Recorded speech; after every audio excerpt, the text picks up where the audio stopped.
It's a growing problem we've reported on a number of times over the past few months. Long waits for an ambulance in Metro Vancouver, especially in certain cities. Today, the agency responsible for emergency services released its plan for dealing with the problem now and into the future. BC Emergency Health Services says it's putting 8 new ambulances on the road and adding 34 full-time paramedics. The big question tonight, with more than 350,000 calls every year, is that enough? Romina Dea reports. Would you guys like to sign a petition for a third ambulance in Ridge Meadows? Oh, sure, I will. Absolutely. 8,000 signatures and counting. Matt Kelso is still fighting for a third ambulance in Maple Ridge.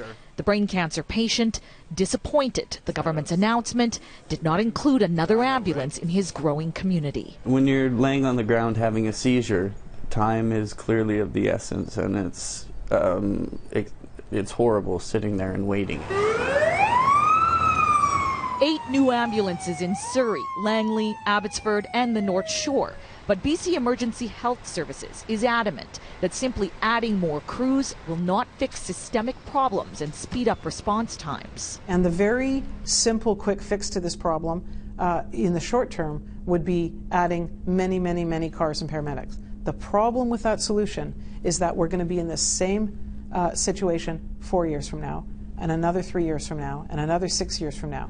When it comes to the most critical patients, the average national response time for an ambulance is 9 minutes.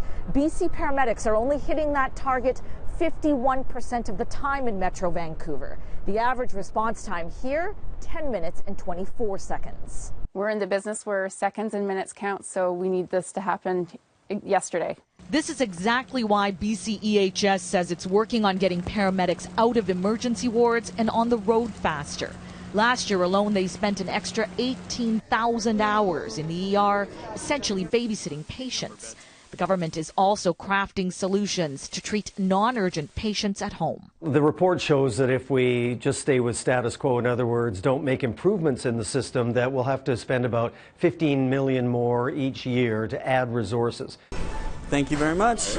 Kelso still not convinced the government's action plan will reduce wait times unless his community gets another ambulance. Romina Dea, Global News.